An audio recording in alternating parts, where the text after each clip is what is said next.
Muy buenas tardes con todos, nosotros somos el grupo número 2 y hoy vamos a hablar sobre un tema muy importante que es el rol de los organismos internacionales frente a la pandemia del COVID-19. Nuestro objetivo es comprender cómo los organismos internacionales respondieron ante las crisis del COVID-19, qué estrategias implementaron y cuál fue su influencia en la recuperación mundial. La pandemia demostró que la cooperación internacional no es una opción, sino una necesidad para proteger la salud y el bienestar de toda la humanidad. Hola a todos. El tema que vamos a tratar es muy interesante, pues cambió la manera en cómo vemos hoy en día al mundo. La pandemia del COVID-19 demostró cuán profundamente conectados estamos a nivel global. En solo unas semanas, el virus se expandió por las mismas redes de transporte, comercio, turismo que sostienen la economía mundial, afectando a casi todos los países. La globalización tuvo dos caras. Durante esta crisis, por un lado, se permitió la rápida propagación del virus y por otro se hizo posible una respuesta científica sin precedentes. Gracias al intercambio de información entre países, según lo indica la Organización Mundial de la Salud, se logró secuenciar el virus y desarrollar vacunas casi en tiempo récord. En América Latina, sin embargo, se evidenciaron grandes debilidades. El Banco Internacional de Desarrollo señaló que la falta de coordinación entre los gobiernos redujo la eficacia de las estrategias sanitarias. Cada país actuó por separado, lo que generó desigualdad en el acceso de vacunas y tratamientos. Durante los años 2020 y 2021, América Latina fue una de las regiones más afectadas. El BIC explicó que factores como la alta conectividad, los sistemas de salud débiles y la desigualdad social agravaron el impacto del COVID-19. Ahora hablemos también de la caída del PIB.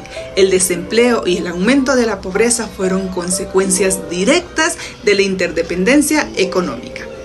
También hubo fallas políticas, pues organizaciones como el Mercosur, la Comunidad Andina de Naciones y el ALBA no lograron coordinar compras conjuntas de vacunas ni aplicar estrategias comunes. Aún así, la cooperación internacional tuvo logros importantes.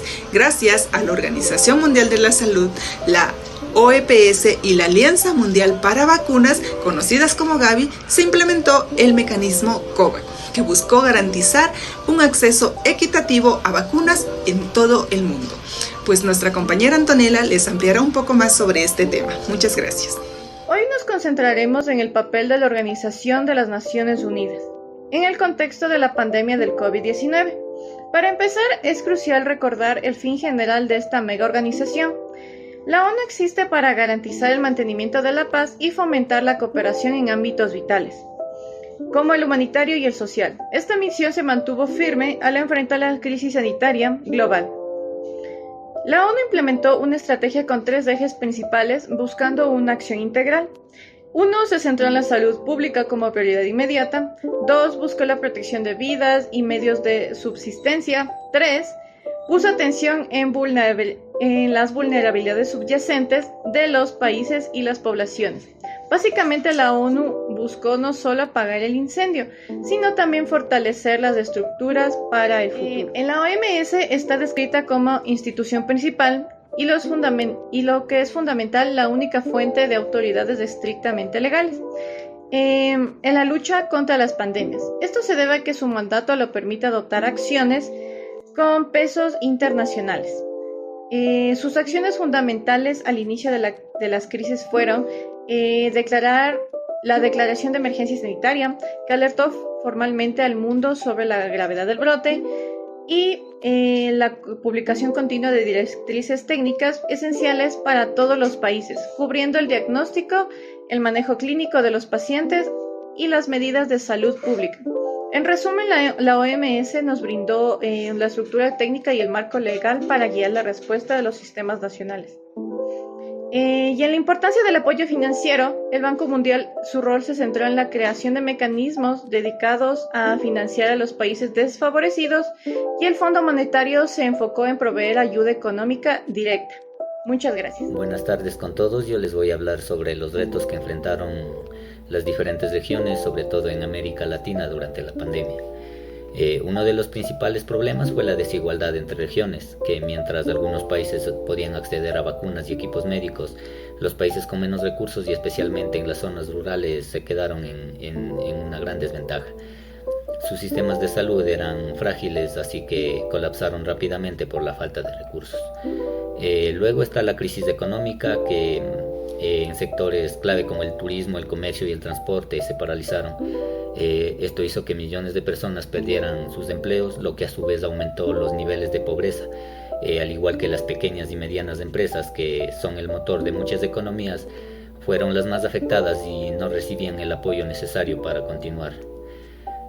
Por último, el tema de la educación y la brecha digital. Cuando las escuelas cerraron, la educación pasó a ser virtual de la noche a la mañana, pero esta transición no dejó atrás a miles de estudiantes que no tenían acceso a internet o a una computadora. Esto no hizo más que profundizar la brecha educativa que ya existía entre las zonas urbanas y las rurales, afectando el futuro de muchos niños y jóvenes en comunidades vulnerables.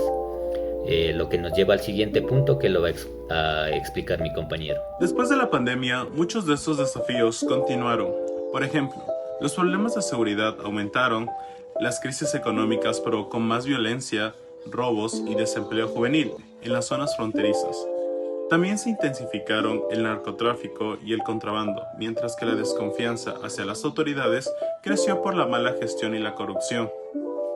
Los problemas sociales tampoco se quedaron atrás. El desempleo masivo y la pobreza afectaron gravemente la salud mental y el bienestar de las familias. Aumentaron los casos de violencia intrafamiliar y la desigualdad en el acceso a servicios básicos como la educación virtual y la atención médica.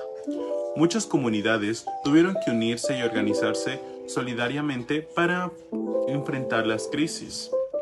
Finalmente, no podemos olvidar los problemas ambientales durante la pandemia. Se generó una gran cantidad de residuos sanitarios, como mascarillas y guantes, que no siempre fueron bien gestionados. Además, después de la pandemia, la recuperación económica provocó deforestación y retrocesos en las políticas ecológicas, ya que muchos países priorizaron la economía antes que la sostenibilidad ambiental. En conclusión, la pandemia no solo fue una crisis sanitaria, también hubo lo que es un punto de inflexión que reveló las desigualdades regionales y los retos que aún debemos superar para construir un futuro más justo, sostenible y preparado ante nuevas emergencias globales. Bueno, compañeros, yo les voy a hablar sobre 6 tipos de amenazas. 1. Tenemos la amenaza a la seguridad humana. Este virus atacó directamente a la salud y a la vida de las personas y afectó a toda la seguridad humana. 2. Amenaza a la seguridad económica. Este confinamiento paralizó a la economía global, generando desempleo masivo y pobreza extrema. 3. Tenemos a la amenaza a la seguridad social y política. La desinformación y la competencia por recursos médicos generaron una inestabilidad social y la confianza en los gobiernos ya no fue la misma por esta situación. 4. Tenemos la amenaza de gobernanza. La pandemia evidenció que la crisis de gobernanza fue global.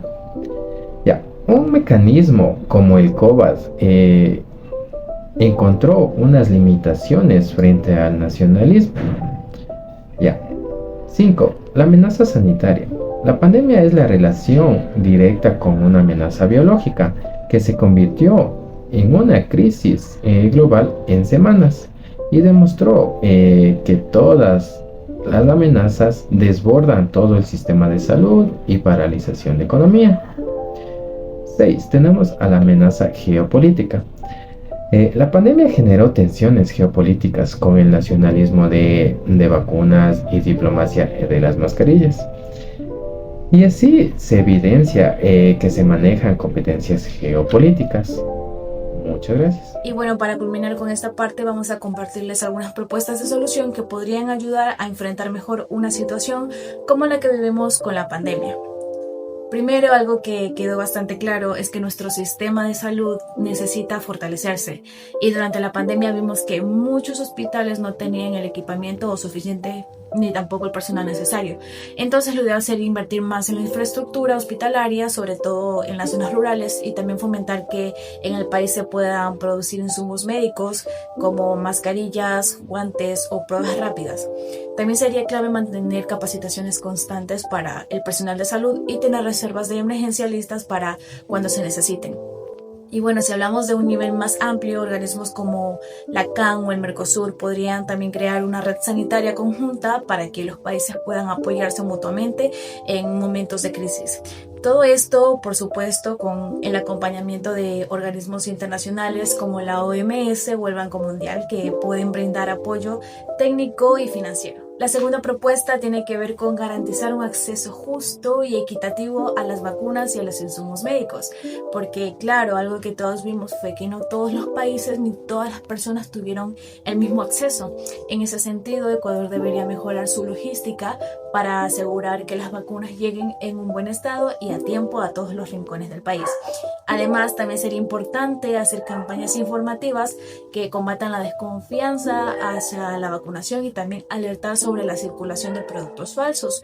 A nivel internacional se podría trabajar con organismos como el Mercosur o el ALBA para comprar y producir vacunas de forma conjunta, consiguiendo precios más justos. Y finalmente está el fortalecimiento de la gobernanza y la preparación ante futuras pandemias. Aquí se propone crear un Comité Nacional de Emergencias Sanitarias donde participen las autoridades, expertos y la sociedad civil.